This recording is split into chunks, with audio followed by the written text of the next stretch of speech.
rostros para orar. Padre Celestial, te damos gracias por el gran privilegio que nos concedes de venir a este lugar para abrir tu santo libro y escuchar tu voz hablándonos a través de él. Pedimos, Padre, la compañía de tu Espíritu Santo. Danos claridad de pensamiento y corazones dispuestos para recibir la semilla de la verdad. Te doy gracias, Señor, por escuchar esta oración, porque te lo pedimos en el nombre de Jesús. Amén. El título del tema que vamos a estudiar hoy es Un ladrón y una pitonisa. Y vamos a entrar de lleno a nuestro estudio de una vez. Les invito a abrir sus Biblias conmigo al Evangelio según San Lucas, el capítulo 23 y los versículos 32 y 33. Aquí encontramos el hecho de que cuando Jesús fue crucificado, juntamente con él fueron crucificados dos ladrones. Leo de Lucas 23, 32 y 33. Dice así: llevaban también con él a otros dos, que eran malhechores, para ser muertos. Y cuando llegaron al lugar llamado de la Calavera, le crucificaron allí, y a los dos malhechores, uno a la derecha y otro a la izquierda. El relato nos dice que al principio los dos injuriaban al Señor Jesús, pero luego uno de los ladrones tuvo un cambio de corazón, se arrepintió. Vamos a leer en cuanto a eso en Lucas 23 y el versículo 39 hasta el versículo 43. Dice así: y uno de los malhechores que estaban colgados le injuriaba diciendo: si tú eres el Cristo, sálvate a ti mismo y a nosotros. Respondiendo el otro, le reprendió diciendo: ¿ni aún temes tú a Dios, estando en la misma condenación? Nosotros, dijo el ladrón, a la verdad justamente padecemos, porque recibimos lo que merecieron nuestros hechos, mas este ningún mal hizo. Y dijo a Jesús, este ladrón penitente: acuérdate de mí cuando vengas en tu reino. Y ahora viene el versículo clave que queremos estudiar en la primera parte de nuestro tema de hoy. Versículo 43. Entonces Jesús le dijo: de cierto te digo, que hoy estarás conmigo en el paraíso. Algunas personas toman este versículo 43 para indicar de que Jesús le estaba diciendo al ladrón que ese mismo día él junto con el ladrón iban a estar en el paraíso. Y eso parece decir este versículo. Nuevamente, noten lo que dijo Jesús a este ladrón. Entonces Jesús le dijo: de cierto te digo que hoy estarás conmigo en el paraíso. Alguno dirá: ahí está claro que Jesús estaba enseñando que él y el ladrón iban a estar juntos en el paraíso. Lo que quiero decirles es que en el Nuevo Testamento los escritos originales no tienen signos de puntuación. Es decir, no tienen puntos, ni comas, ni signo de exclamación, ni signo de pregunta o de interrogación, etc. Es decir, que los traductores han colocado los signos de puntuación a donde ellos creen que deben estar. Ahora, dependiendo de dónde uno coloque una coma en el versículo 43, cambia el sentido del versículo. Notemos dos posibilidades de traducción en el versículo 43. Jesús podría haberle dicho al ladrón: de cierto te digo, hoy estarás conmigo en el paraíso. Pero hay otra posibilidad, y es que Jesús le dijo al ladrón: de cierto te digo, hoy estarás conmigo en el paraíso. Es decir, que si se coloca la coma después de la palabra digo, de cierto te digo, hoy estarás conmigo en el paraíso, significaría que Jesús ese mismo día le estaba diciendo al ladrón que iba a estar en el paraíso con él. Pero si se coloca la coma después de la palabra hoy, Jesús estaba diciéndole al ladrón: te estoy diciendo hoy que algún día estarás conmigo en el paraíso. Ahora la pregunta clave es: ¿a dónde se debe colocar la coma? ¿Se debe colocar después de la palabra digo o se debe colocar después de la palabra hoy? Yo creo que hay razones definitivas en el texto bíblico que nos indican que la mejor traducción, el mejor lugar donde colocar la coma, que no estaba en los originales, que ponen los traductores, es después de la palabra hoy. Es decir, la mejor traducción es: de cierto te digo hoy, estarás en el futuro conmigo en el paraíso. Vamos a analizar por unos momentos a dónde queda el paraíso del cual habló Jesús. La Biblia nos habla de 3 cielos. Noten 2 de Corintios, el capítulo 12 y el versículo 2 hasta el versículo 4. 2 de Corintios, el capítulo 12 y el versículo 2 hasta el versículo 4. Aquí se indica de que hay 3 cielos. Dice lo siguiente el apóstol Pablo: conozco a un hombre en Cristo que hace 14 años, si en el cuerpo no lo sé, si fuera del cuerpo no lo sé, Dios lo sabe, fue arrebatado hasta el tercer cielo. Noten que Pablo conoce a un hombre que fue arrebatado hasta el tercer cielo. Ahora, si hay un tercer cielo, tiene que haber uno segundo y tiene que haber uno primero. Ahora, noten el versículo 3. Y conozco al tal hombre, si en el cuerpo o fuera del cuerpo no lo sé, Dios lo sabe. Más adelante vamos a hablar de lo que significa en el cuerpo o fuera del cuerpo. Versículo 4. Que fue arrebatado al paraíso, donde oyó palabras inefables que no le es dado al hombre expresar. Noten que en estos versículos nos dice que este hombre fue arrebatado al tercer cielo, y en el tercer cielo estaba el paraíso. Se usa la palabra paraíso, la misma palabra que está en Lucas 23 y el versículo 43. Ahora, permítame hablarles un momentico de cuáles son esos 3 cielos. Génesis 1:8 nos dice que el primer cielo es el cielo atmosférico a donde vuelan las aves. Dice en Génesis 1:8: y llamó Dios a la expansión cielos, y fue la tarde y la mañana el día segundo. La expansión se le llama cielos, y ese es el lugar a donde vuelan las aves. Es nuestra atmósfera, en otras palabras. El segundo cielo se menciona en Génesis 15 y el versículo 5, a donde se habla de Abraham. Dios le instó que saliera y mirara el cielo y tratara de contar las estrellas.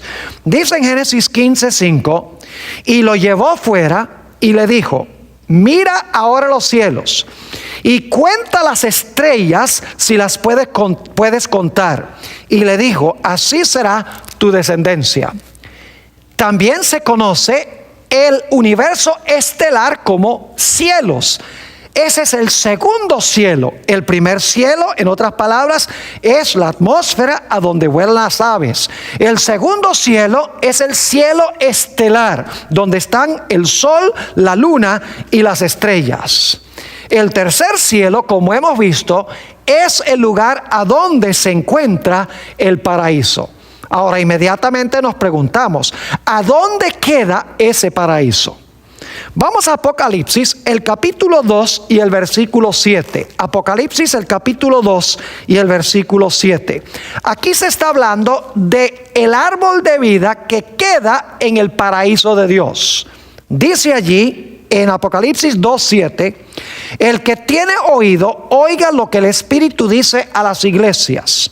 Al que venciere, yo le daré a comer del árbol de la vida, escuchen bien, el cual está en medio del paraíso de Dios. Hemos descubierto que el paraíso está en el tercer cielo. y que en ese tercer cielo donde está el paraíso se encuentra el árbol de la vida. Ahora notemos qué más se encuentra en ese tercer cielo, a dónde está el paraíso y a dónde está el árbol de vida. Apocalipsis 22 y el versículo 1 y el versículo 2. Apocalipsis 22, 1 y 2. Dice aquí: después me mostró un río limpio de agua de vida, resplandeciente como el cristal, que salía del trono de Dios y del Cordero. Muy importante eso. Se habla del río de vida que sale del trono de Dios y del Cordero. Sigue diciendo en el versículo 2: en medio de la calle de la ciudad, es decir, de la Nueva Jerusalén, y a uno y otro lado del río, estaba el árbol de la vida, que produce 12 frutos, dando cada mes su fruto, y las hojas del árbol eran para la sanidad de las naciones. Ahora es interesante entonces notar que el árbol de la vida y el río de vida se encuentran a donde está el trono de Dios, dentro de la ciudad Nueva Jerusalén. Leamos otro texto, Apocalipsis 22 y el versículo 14, a donde se menciona también el árbol de la vida y a dónde queda el árbol de la vida. Apocalipsis 22, 14 dice: bienaventurados los que lavan sus ropas, para tener derecho al árbol de la vida y para entrar por las puertas en la ciudad. Vamos a resumir entonces lo que hemos estudiado. El tercer cielo es el lugar a donde está el paraíso. Donde está el paraíso está el río de vida, está el trono de Dios. Y el paraíso, donde está el árbol de vida y el trono de Dios, se encuentra dentro de la Nueva Jerusalén, dentro de la ciudad. Es decir, que cuando Jesús le dijo al ladrón que estaría con él en el paraíso, le estaba diciendo que iba a estar en la Nueva Jerusalén, donde está el árbol de la vida, donde está el trono mismo de Dios, a donde se encuentra el río de vida. Es decir, Jesús le estaba diciendo que él iba a estar con Jesús, ya fuera después o ya fuera ese mismo día que estudiaremos, que ese ladrón iba a estar con él en la presencia misma de Dios, a donde está el trono de Dios en la Nueva Jerusalén.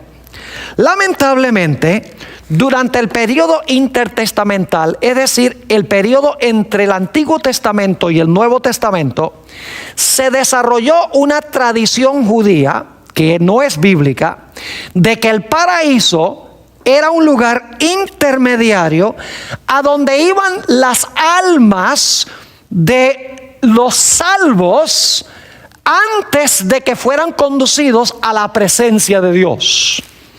Ahora, los protestantes tomaron esta enseñanza y la cambiaron un poco y dijeron que en realidad el paraíso era un lugar intermediario a donde iban las almas de los justos en el Antiguo Testamento hasta el momento que Jesús muriera en la cruz, y entonces Jesús iba a llevarlos del paraíso al cielo, a la presencia de Dios. Este concepto, mis queridos amigos, no es bíblico, porque ya hemos visto que el paraíso es el lugar a donde se encuentra el trono de Dios. El paraíso es el lugar a donde está el árbol de vida. El paraíso está dentro de la Nueva Jerusalén, en la presencia misma de Dios. No es ningún lugar intermediario. Así que si Jesús le estaba diciendo al ladrón que ese mismo día iba a estar con él en el paraíso, significaba que Jesús ese mismo día con el ladrón iba a estar en la Nueva Jerusalén, en la presencia de Dios, donde está su trono y donde está el árbol de la vida. Ahora surge la pregunta: ¿fue Jesús ese mismo día con el ladrón a la presencia de Dios, donde está el trono de Dios, en la Nueva Jerusalén, a donde se encuentra el árbol de vida y el río de vida? La respuesta bíblica es que Jesús no fue a ese lugar, ni tampoco fue el ladrón. Alguno dirá, ¿cómo sabe usted eso, Pastor Bor? Porque la Biblia lo dice. Noten Hechos, el capítulo 2 y el versículo 25 al 27, que nos dice a dónde fue Jesús cuando el Señor Jesucristo murió. No fue a la Nueva Jerusalén, al tercer cielo, donde está el trono de Dios, donde está el árbol de vida, donde está el río de vida. Allá no fue. La Biblia es clara en cuanto al lugar a donde fue Jesús ese mismo día. No fue allá, fue a otro sitio. Hechos 2 y el versículo 25. Porque David dice de él: veía al Señor siempre delante de mí, porque está a mi diestra, no seré conmovido.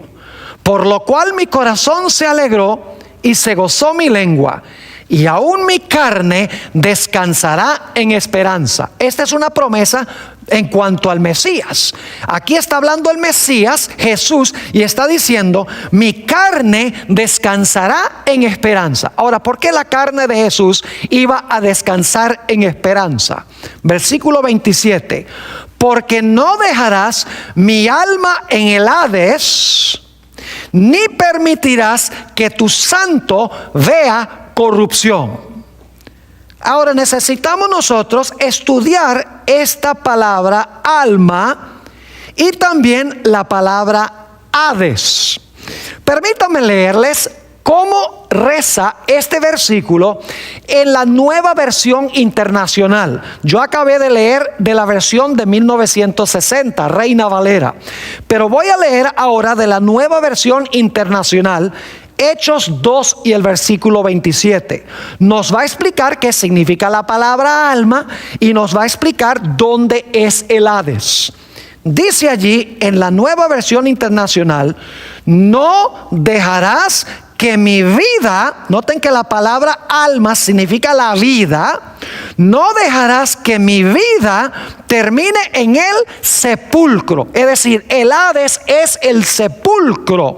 Ni permitirás que tu santo sufra corrupción. Es decir, la Nueva Versión Internacional, que es una de las más usadas en el mundo cristiano hoy, nos dice que la palabra alma significa la vida de la persona. Más adelante vamos a tener un tema donde estudiaremos lo que significa el alma en la Biblia y lo que significa la palabra Hades.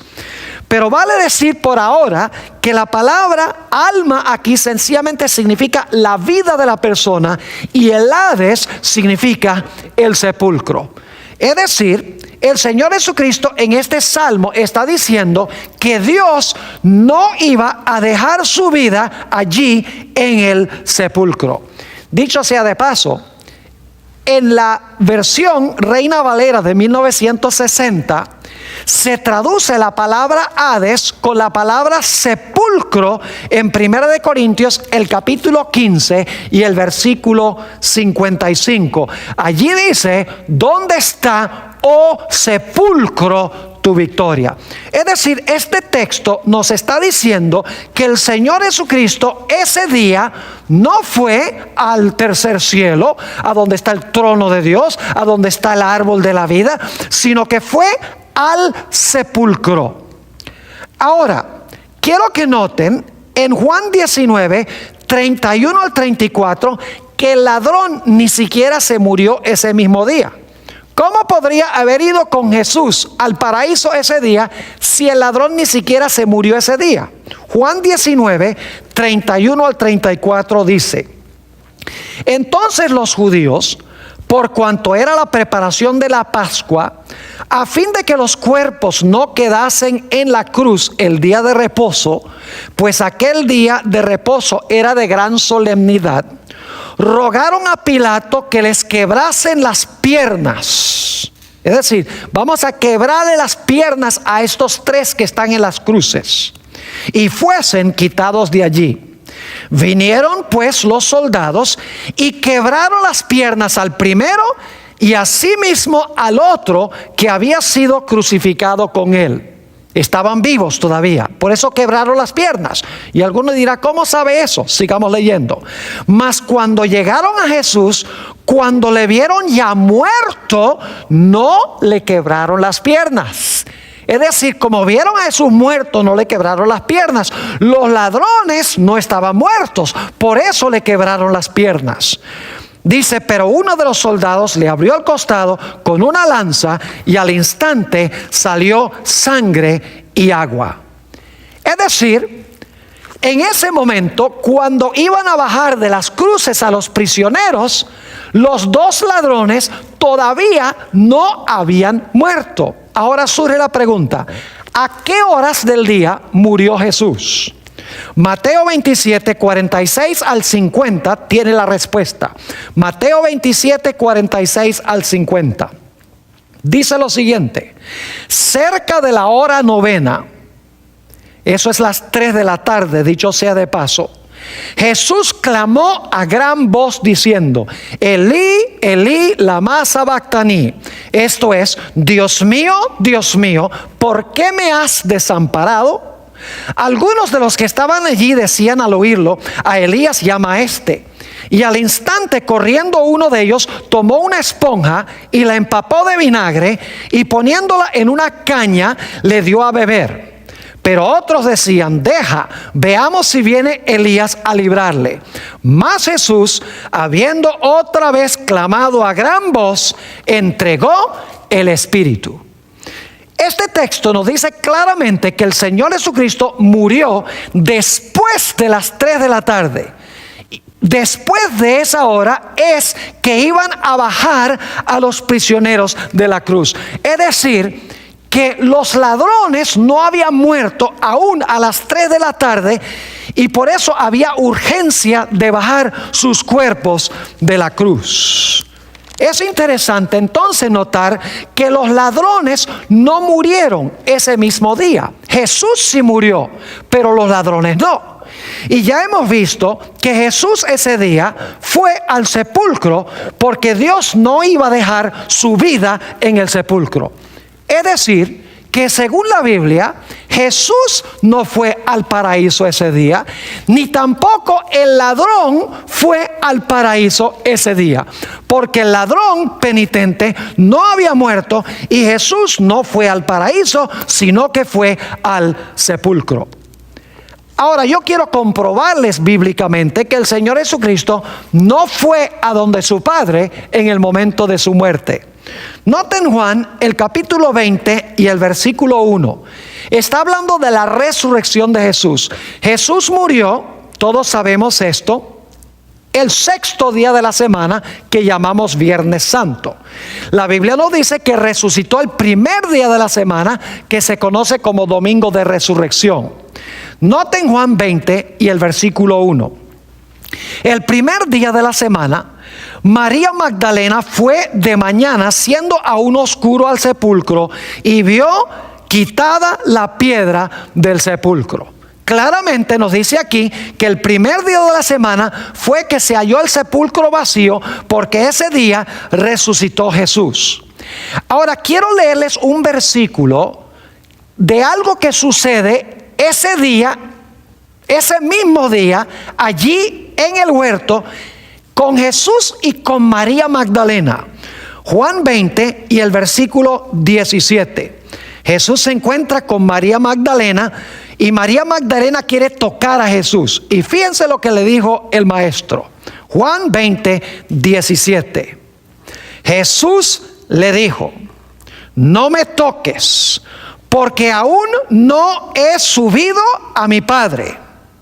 ¿Cómo es la cosa? Jesús dice, el primer día de la semana cuando resucitó, dice, aún no he ascendido a mi Padre, no me toques. ¿Cómo es entonces que el Señor Jesucristo supuestamente se fue al cielo el Viernes Santo a la presencia de su Padre, cuando nos dice que el día de la resurrección Jesús le declaró a María Magdalena que todavía no había ido para estar con su Padre? Es muy obvio por todas estas evidencias bíblicas que Jesús no fue a la presencia de su Padre ese mismo día en el paraíso, ni el ladrón tampoco fue ese mismo día al paraíso. Otro punto interesante es que el pedido del ladrón no fue que pudiera ir ese mismo día con Jesús al paraíso. Note lo que dice en el Evangelio según San Lucas, el capítulo 23 y el versículo 42. Lucas 23, 42. Note lo que le dijo el ladrón a Jesús.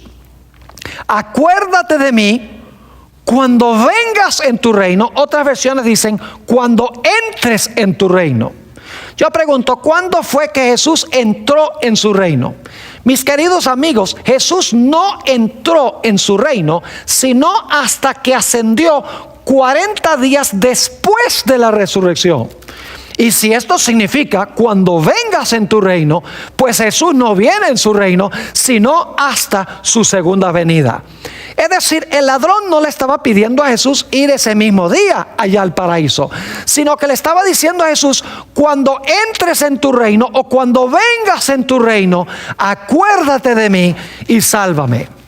En realidad, Jesús estaba usando un modismo muy común que se usaba en la mentalidad hebrea. Noten Deuteronomio, el capítulo 30 y el versículo 18. Deuteronomio 30 y el versículo 18 usa la misma clase de terminología.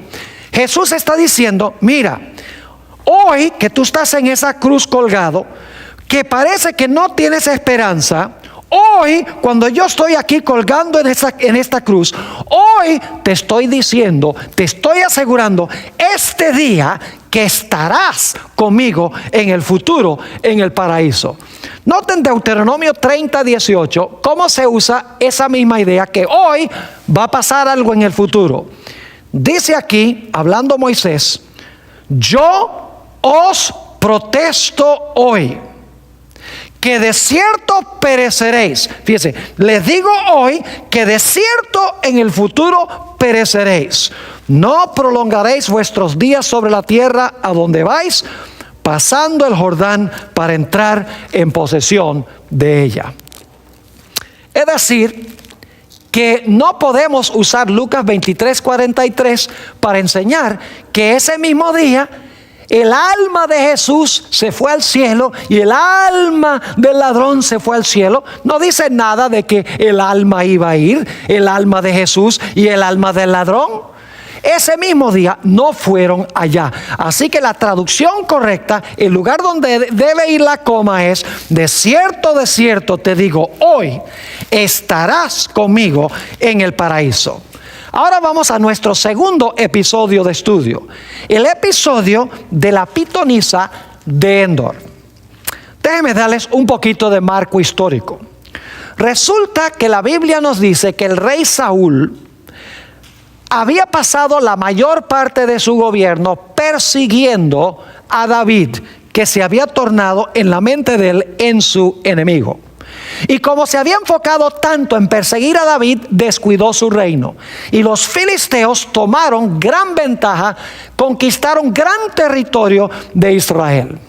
Y ahora Saúl se dio cuenta que estaba perdiendo su territorio, estaba perdiendo su reino y estaba desesperado por saber qué iba a suceder con su reino en el futuro. Es decir, estaba turbado y asustado. Noten 1 de Samuel, el capítulo 28 y el versículo 5, donde se nos habla de la preocupación de Saúl porque estaba perdiendo su reino a manos de los filisteos. Dice ahí en 1 de Samuel 28 y el versículo 5, y cuando vio Saúl el campamento de los filisteos, tuvo miedo y se turbó su corazón en gran manera. Estaba supremamente preocupado y por lo tanto decidió consultar a Jehová.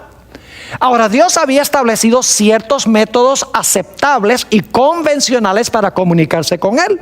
Entre esos había visiones, había sueños, había el Urim, el Tumim, es decir, métodos que Dios aprobaba, que Dios había establecido. Pero la Biblia nos dice que Saúl usó estos métodos, pero Dios no le respondió usando los métodos que Dios mismo había establecido. Noten 1 Samuel, el capítulo 28 y el versículo 6. Dice: y consultó Saúl a Jehová, pero Jehová no le respondió, ni por sueños, ni por Urim, ni por profetas. Es decir, Dios rehusó contestar la plegaria de Saúl usando los métodos que Dios mismo había establecido. Ahora es importante reconocer que Samuel en este momento estaba muerto y sepultado. Noten 1 Samuel, el capítulo 28 y el versículo 3. Dice aquí: ya Samuel había muerto y todo Israel lo había lamentado, y le habían sepultado en Ramá, su ciudad.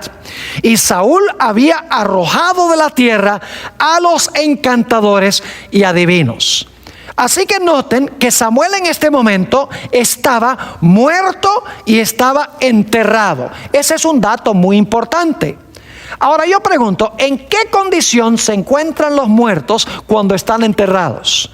Eclesiastés 9, 5 y 6 nos dice lo siguiente: porque los vivos saben que han de morir, pero los muertos nada saben, ni tienen más paga, porque su memoria es puesta en olvido.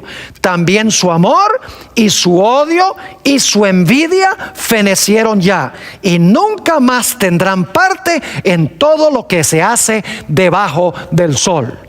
La Biblia dice claramente que los muertos nada saben. Saúl sabía que Samuel había muerto y que Samuel había sido enterrado. Ahora, ¿saben ustedes que Dios había prohibido terminantemente tratar de comunicarse con los muertos? Noten Levítico, el capítulo 20 y el versículo 27.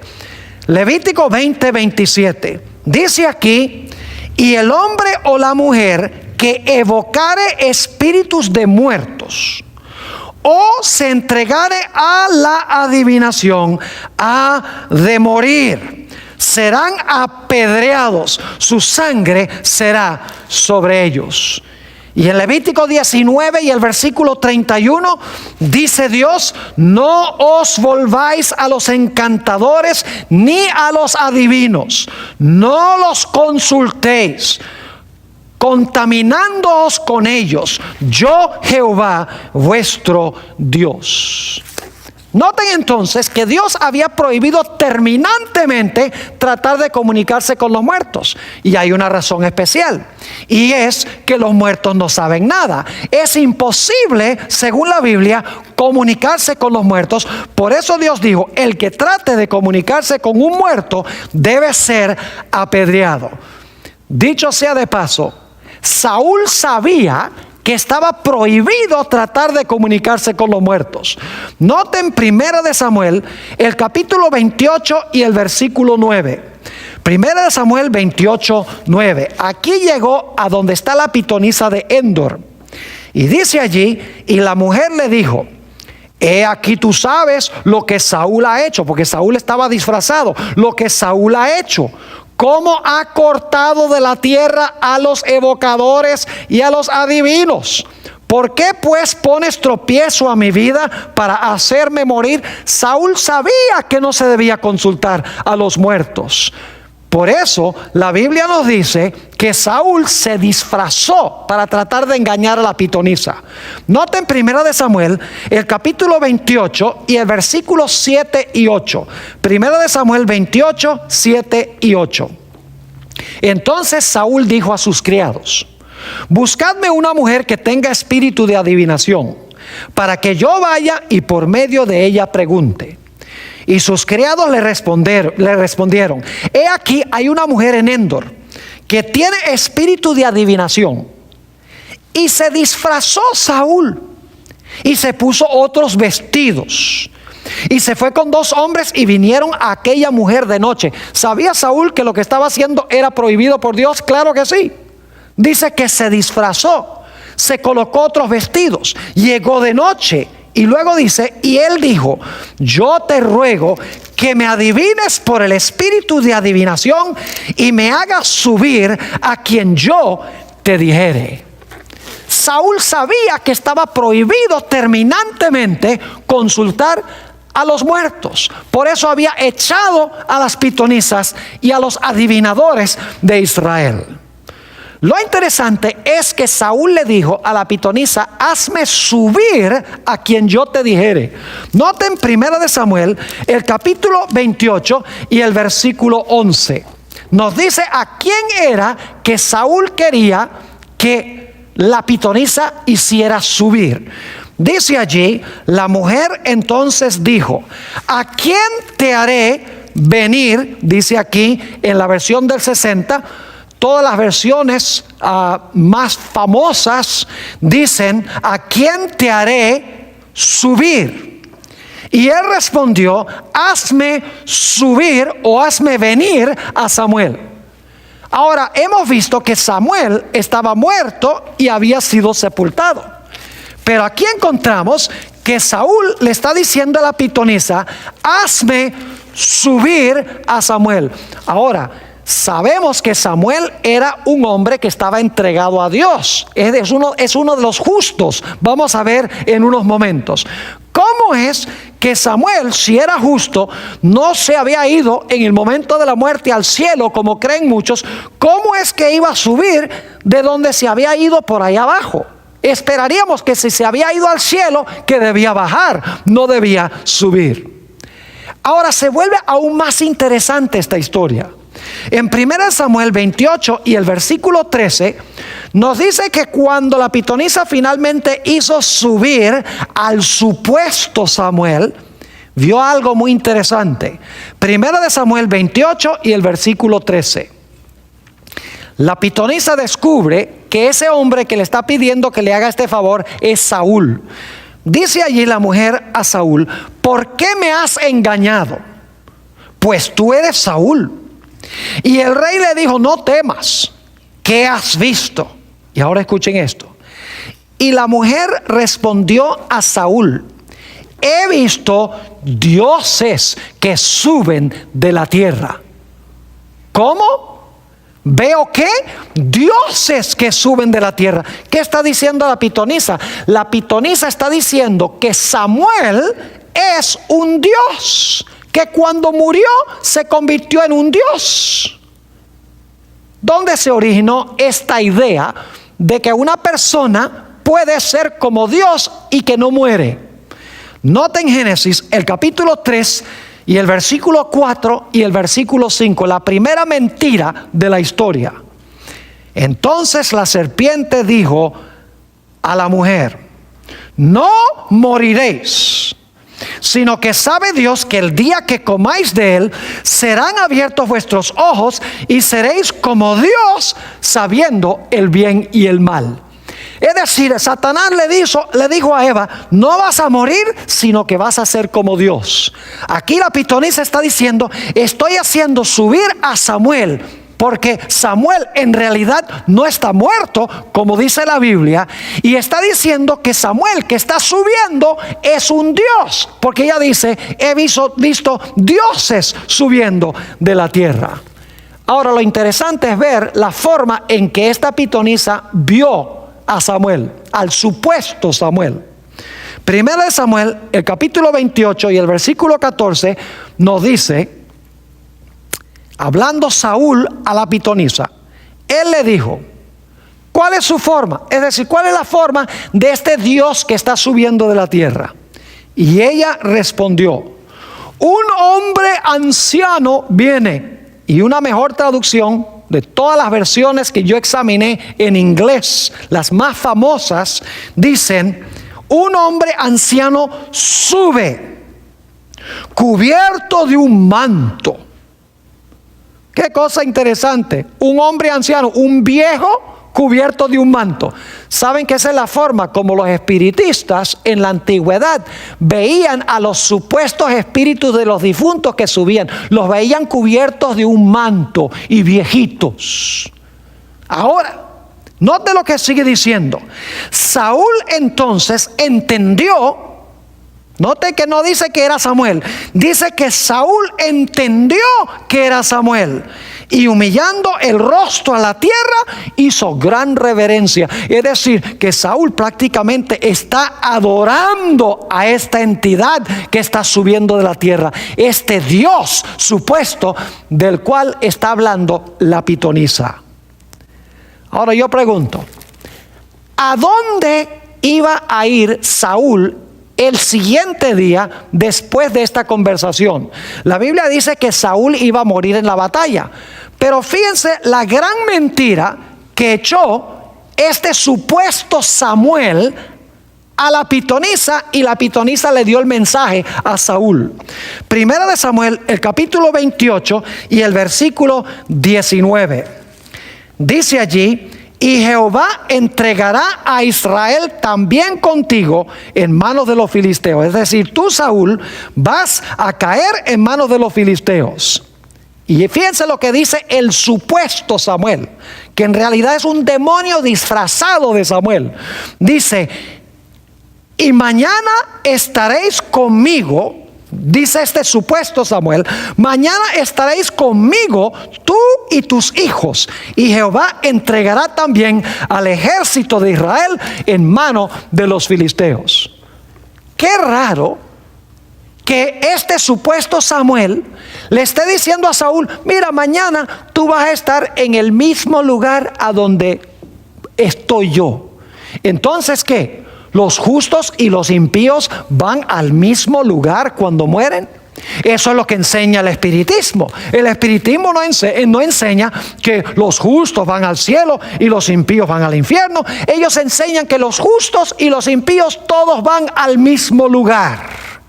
Ahora yo pregunto, Samuel, quien fue justo, ¿a dónde era que iba a ir?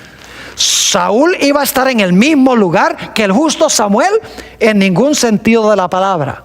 En Hebreos, el capítulo 11 y el versículo 32, encontramos mencionado el nombre de Samuel como uno de los grandes héroes de la fe del Antiguo Testamento. Dice en Hebreos 11:32: ¿y qué más os digo? Porque el tiempo me faltaría contando de Gedeón, de Barak, de Sansón, de Jefté, de David, así como de Samuel y de los profetas. Fíjense que Samuel era justo, está en la lista de los héroes de la fe en Hebreos 11. Y quiero que noten que la Biblia nos dice que Samuel fue salvo. Y algunos dicen, ¿cómo sabemos eso? Hebreos 11 y el versículo 35, después de mencionar los nombres de los héroes de los cuales hemos hablado y hemos leído en el versículo 32, dice allí en Hebreos 11:35, las mujeres recibieron sus muertos mediante resurrección. Por ejemplo, la viuda de Sarepta recibió a su hijo cuando Elías lo resucitó. Dice, las mujeres recibieron sus muertos mediante resurrección. Mas otros fueron atormentados, no aceptando el rescate, a fin de obtener mejor resurrección. Fíjense que Samuel y todos los que fueron martirizados esperaban mejor resurrección que la resurrección de este hijo de la viuda de Sarepta, porque ese niño volvió a morir. Pero la Biblia nos dice que cuando Samuel sea resucitado, no va a volver a morir, porque es mejor resurrección. Es la resurrección de vida cuando venga el Señor Jesucristo en poder y en gloria. Es decir, Samuel era justo. Va a resucitar en la resurrección de los justos. Saúl era malvado y maligno. ¿Cómo entonces es que Saúl y Samuel iban a terminar en el mismo lugar, según dijo este supuesto espíritu de Samuel? Quiero notar un último punto antes de leer algunas citas muy interesantes. Primera de Crónicas 10, 13 y 14 nos dice explícitamente que Saúl no consultó a Jehová. Si no consultó a Jehová, entonces Jehová no le respondió. ¿Cómo es que Dios iba a usar el justo Samuel para comunicarse con Saúl cuando Dios había prohibido intentar comunicarse con los muertos, porque la Biblia dice que los muertos no saben nada? Noten Primera de Crónicas 10, 13 y 14. Dice: así murió Saúl, esto es el siguiente día, por su rebelión, con que prevaricó contra Jehová, contra la palabra de Jehová, la cual no guardó. Y porque consultó, ahora escuchen bien, porque consultó a una adivina y no consultó a Jehová. Por esta causa le mató y traspasó el reino a David, hijo de Isaí. Claramente nos dice aquí que Saúl no consultó a Jehová. Así que Jehová no le contestó a Saúl. Ahora noten Isaías 8, 19 y 20, donde Dios dice a quién deben consultar los miembros que pertenecen a su pueblo. Isaías 8, 19 y 20. Y si os dijeren, preguntad a los encantadores y a los adivinos que susurran hablando, responded: ¿no consultará el pueblo a su Dios? ¿Consultará a los muertos por los vivos? A la ley y al testimonio. Si no dijeren conforme a esto, es porque no les ha amanecido. Aquí Dios dice en Isaías: no consultes a los pitones, a las pitonisas, a los adivinos, a los que consultan a los muertos. Dice: consulta a Jehová, a la ley y al testimonio. Es decir, de acuerdo con la Biblia, la palabra de Dios.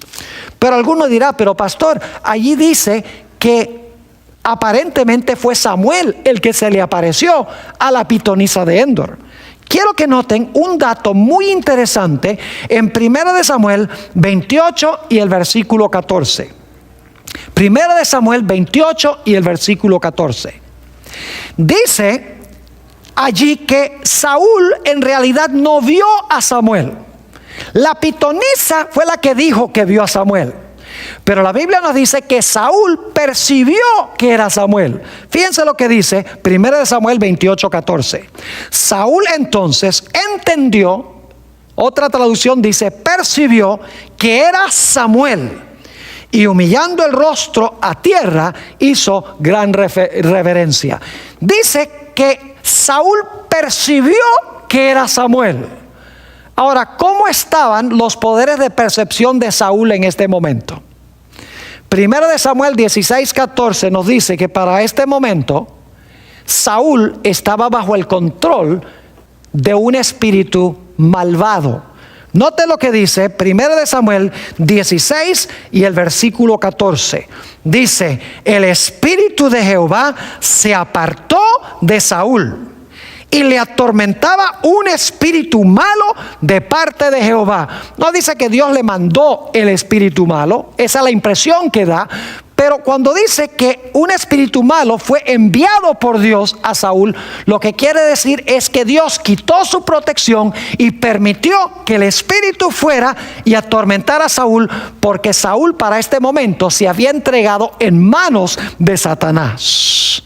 Es decir, que para este momento Saúl estaba bajo el control de un mal espíritu, estaba bajo el control de Satanás, y por lo tanto no podemos confiar que sus poderes de percepción estaban muy claros.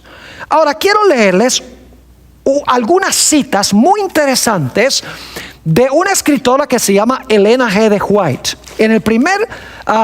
La primera cita se encuentra en el libro Conflict and Courage, página 172. Yo traduje esta cita. Está hablando de la experiencia de la pitonisa de Endor.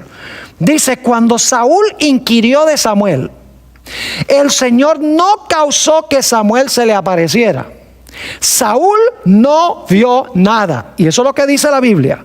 No se le permitió a Satanás que perturbara el descanso de Samuel en el sepulcro para hacerle subir en realidad ante la pitonisa de Endor.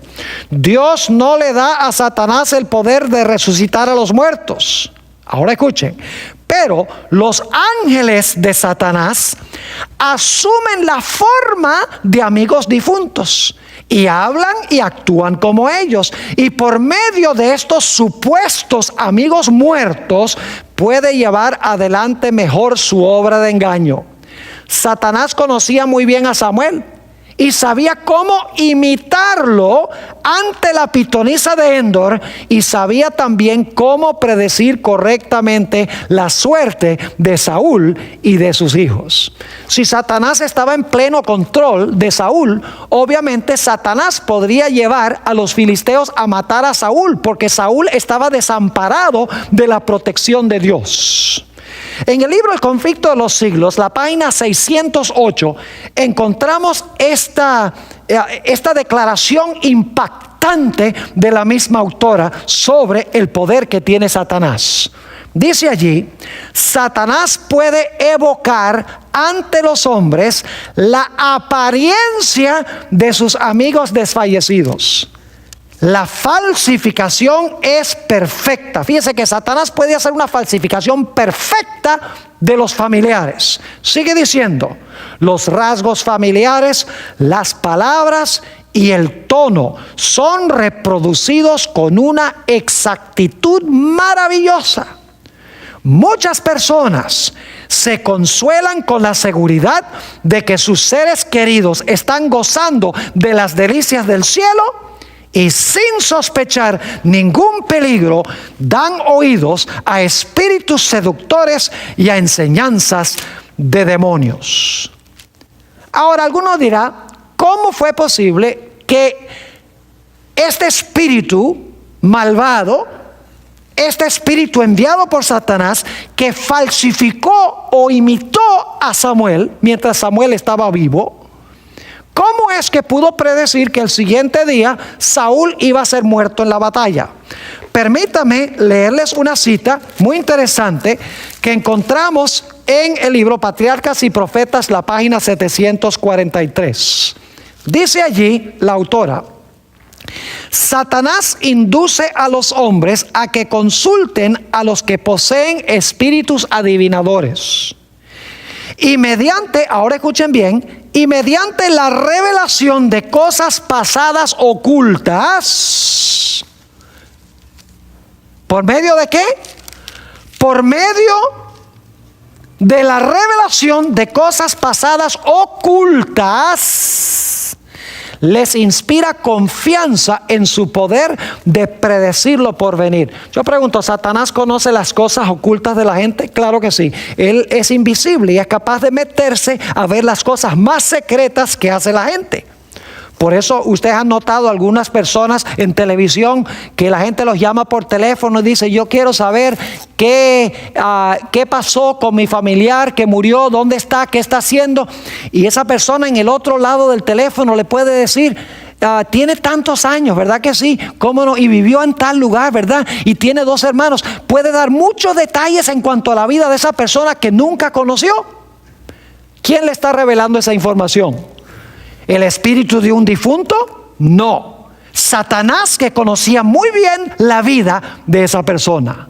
Sigue diciendo la autora: en virtud de la experiencia que obtuvo a través de largos siglos, ¿ves? Satanás ha adquirido experiencia por largos siglos, puede razonar de la causa al efecto y a menudo predecir con cierta exactitud algunos acontecimientos futuros de la vida del hombre. Es decir, a la luz de lo que pasó de lo que sucedió en el pasado con la vida de una persona, Satanás puede razonar lo que podría pasar en el futuro con esa persona.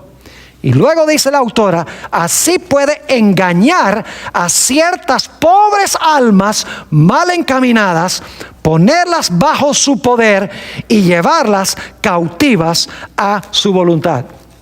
Les doy un ejemplo. hay una mujer que supuestamente leía el futuro en una bola de cristal.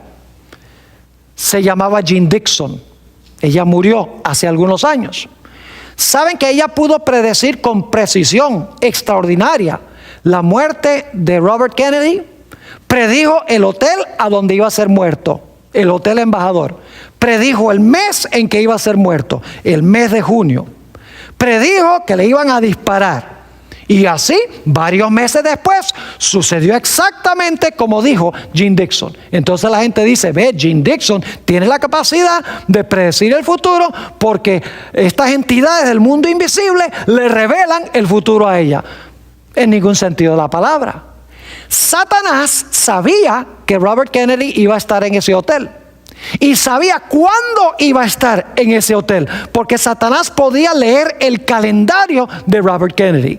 Satanás contrató al asesino para ir a ese lugar, para asesinar a Robert Kennedy, para que entonces la gente dijera, mire qué extraordinario, esta mujer pudo predecir la muerte de Robert Kennedy. Y de esa manera la gente dice, oh, para saber el futuro, entonces hay que ir a consultar a los magos, a los astrólogos y a los adivinos. Hoy en día se ha vuelto muy común que la gente trate de descubrir la voluntad del Señor a través de ángeles, que supuestamente muchos creen que son espíritus de difuntos, a través de astrólogos, a través de adivinos, a través de clarividentes, a través de los que leen la palma de la mano, a través de los que miran en la bola de cristal, por medio de los que leen los naipes, los que van a los medium. Algunos inclusive creen que pueden determinar la voluntad de Dios consultando con la Virgen María o consultando con los santos. En realidad la Biblia nos dice que todos estos métodos están prohibidos terminantemente por Dios. Nuestra única protección contra Satanás es siguiendo estrictamente lo que dice Dios en su santa palabra. Hay que contestar como contestó Jesús cuando Satanás vino a él, disfrazado como ángel de luz. Escrito está.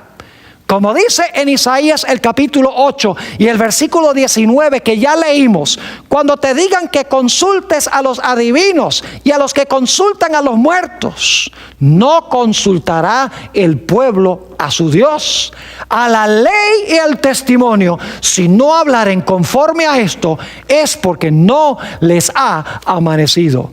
Queridos amigos, consultemos la palabra y no ninguna otra fuente.